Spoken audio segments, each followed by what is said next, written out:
Hello, everyone, and thank you for tuning in to The Breakdown, deFORMULA's podcast, where we deconstruct the college formula for you. I am here today with Haley, who is a rising sophomore studying comparative literature at Yale University.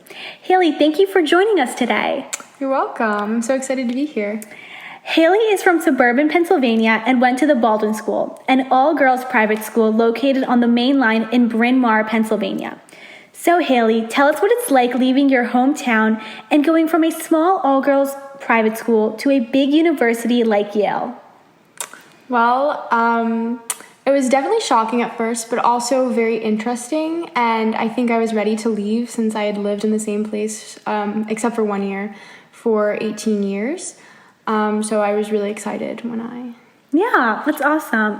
You know, I've always seen Yale as one of those Ivies that is a perfect distance from home. Like, it's far enough to feel a sense of independence, that you're starting a new life in a new city, but it's also close enough that you're able to drive back home on the weekends if you really wanted to. Like, what are your thoughts on that? Did you ever get homesick and feel like the distance still provided you a way to connect back to your life back home? No, I would agree with you. I think the distance is ideal because it's not so close that I could go home all the time, but it's also not so far that it's such a big deal to go home. For example, I don't have to pay for a plane ticket, so I don't have to plan very far in advance. So it would be feasible to go home for a weekend, maybe once a semester. So I would say that the distance is ideal in that sense. Yeah. So tell us what the dorms are like at Yale. I've heard there's this residential college system. Yeah, the residential college system is really nice. Basically, you're sorted into there's 14 residential colleges, which each have their own building, and you're sorted into one of the 14 upon matriculation. For your first year, though, you usually live on old campus with all of the other first years, and then for sophomore, junior, and senior year, you live in your college. So I've yet to live in my college, even though I know it well. But the system works really well in that you get to meet people within your college, and the colleges kind of serve as a smaller community that's reflective of Yale as a whole, which is pretty nice. Which one are you in? Davenport. And what are the names of all of them? Oh my gosh. Okay, I'll try. So let's see. Davenport, Jonathan Edwards, Branford, Saybrook, Pearson, Trumbull, Silliman, Timothy Dwight, Benjamin Franklin, Polly Murray. There's a lot of them. Morse, Stiles. What am I missing? Oh my gosh. Grace Hopper. Well, there's 14. I might be missing a couple, but yeah. So, like, do they all just have a different feel to them? And yeah, it's just like architecturally, they're all different. So some of them are Gothic, some of them are Georgian architecture style, some of them are modern, and then they each have their own dining hall, and you aren't beholden to your college's dining hall, so you can eat at any one of the 14 for any meals, which is kind of nice. That's really cool. Yeah. So I've heard a lot about there being secret societies at Yale. I know one of the famous one is the Skull and Bones. Can you share anything about them with us? So, as they are secret... No. I wouldn't... Let us in on the secret. I wouldn't be able to answer your question because you can only join your junior and senior year. Okay. And I am a rising sophomore, and so I don't know very much about secret societies. I do know that they're essentially groups that come together once or twice a week, and you become very close with the group. I think there's one thing you have to do, like sharing your life story. And they each have buildings that are very mysterious, and they kind of look like tombs. You can't enter from the outside unless you have the passcode. Wow. So they're very intriguing, yeah. Interesting. And I know they were also started, I think, because some guy, I think... I don't know the year, but a while ago, couldn't get into one of the more fancy fraternities, and so he was angry, so he started a secret society, and then it really took off, and multiple of them were created. Wow. Very cool. So I know it can get pretty cold up there in New Haven during the winters, but is it true that there's this underground tunnel system that provides shelter to students on their walk to the classes? Okay, first of all, it is very, very cold. Like that, much colder than Philadelphia, which I was not expecting. So all of the colleges are connected by steam tunnels, but the steam tunnels, it's not really feasible to walk through the steam tunnels. You can break into the steam tunnels and walk through them, but that would be more of an adventure, not really a convenient way to get from one college to another. Some colleges are connected underground, but I would say it's not possible to go about your day all underground. I definitely had to go outside and trudge through the snow to get to class. Wow, that's still really cool that they have that. So Haley, tell us a little bit about this special program that you're in. It's called Directed Studies. So I did that for my first year, and that is an intensive introduction to to study in the humanities.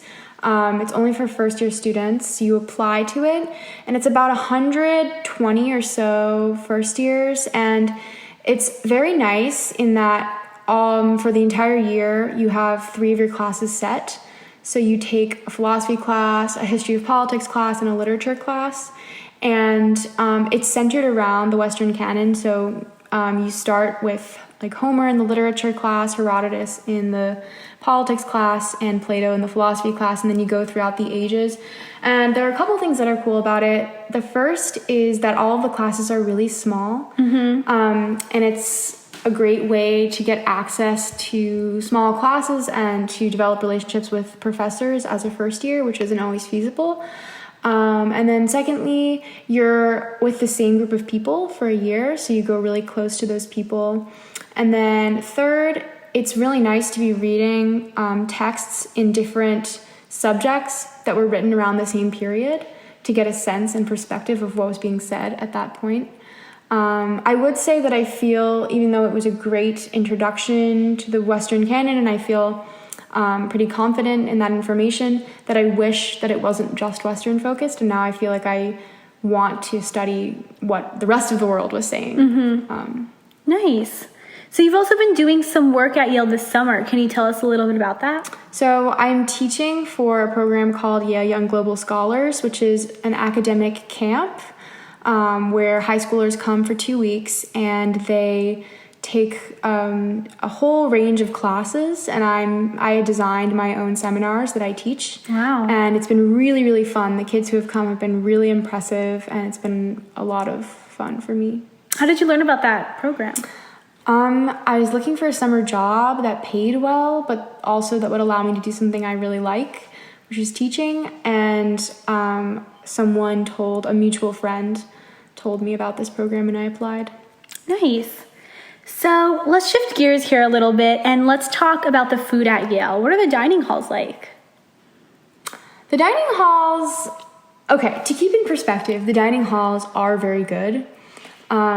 They're fairly healthy in that there are always fruit and vegetable options. They might not be the most appetizing looking options, but they exist. I would say, though, that I got very sick of Yale dining after about 2 months because they rotate the same dishes over and over and over and over again. It's also $3,000 per semester, which I think is a ridiculous price for the quality. But that being said, compared to other colleges' dining systems, it's actually rated fairly high, so I probably shouldn't be complaining. That's my honest answer about Yale dining. You said there's different, like each residential college has their own dining hall, or is there like a specific college that has better food than the other? That's an interesting question. So some people think so. I actually think that they're pretty much all the same. It is true that Berkeley, which I forgot about Berkeley in my list, I'm realizing now, Berkeley and Stiles and Morse have more options. Like sometimes they have pizza and wings and frozen yogurt instead of ice cream. But other than that, the dining halls are pretty much equal, in my opinion. Other people have different opinions about this. But. Interesting. So what are some favorite spots to eat off campus? Oh, I don't do much eating off campus. Just was trying to save money. But I have been to a couple of places. There's a great Ethiopian restaurant, and I don't remember the name of it. It's on Chapel Street. Sushi on Chapel. Harvest is amazing, very pricey, but I've been there one time. It was really good. And then there's a place called Junzi Noodle House, I think that's what it's called, and that's very good. And then there's GHEV, which is... all Yale students know about GHEV. It's actually called a Good Nature Market, but we call it GHEV because it used to be called Good Heaven Market, I think. And that's sort of like a health food store, and it's very popular for students to go there to get sandwiches and other items throughout the day. Sounds like there's a lot of options. So what's the party scene like? I've heard Toads is a pretty popular place for kids to hit up. So I have to admit, I've actually never been to Toads because You have plenty of time. Basically, Toads is a bar, but it's open on Wednesdays just to Yale students, and on Wednesdays they call it WOADS because Wednesday Toads. And I wanted to go, but each week I always said, no, I have too much work. No, I have too much work. I have too much work. I have too much work. So that means next year I am going to go. I was going to go to WOADS, which is on Halloween, but unfortunately I got very sick that week, so I couldn't make it to WOADS. But apparently Toads and WOADS, they're fun. It's a fun experience apparently, although apparently it's kind of sweaty and gross. So, but I do have to have the experience. How about frat parties? Are they pretty popular there, or is it mainly just Toads and house frat parties? There are some people who attend frat parties. I, again, have never been to a frat party. I didn't do that much partying my first year. You're focused. But apparently they're semi-exciting, I think. Yeah. How big is the Greek life at Yale? It's really nice in that it's there if you want it. I mean, if you feel like you want to join a sorority or a fraternity, those options are there for you. However, there's no pressure whatsoever to join. And I would say the majority of Yale students are not part of a Greek life organization. So it creates a really nice dynamic where if you feel like you want an extra group, you can rush, but there's no pressure at all. So it's nice. Nice. So what's the football season like? I've heard it gets pretty crazy during the Harvard-Yale game. Well, yeah, Yale doesn't, I mean, maybe the athletes would disagree with me. I don't really think Yale cares very much about sports, except for the Harvard-Yale game. Nobody goes to a single football game for the entire season, and then suddenly the Harvard-Yale game, all the students come. Wow. Which is kind of interesting. Just because it's a fun tradition. So, yeah. Yeah. So to wrap things up, what would you say your favorite 3 things are about Yale? Oh, wow. Let's see.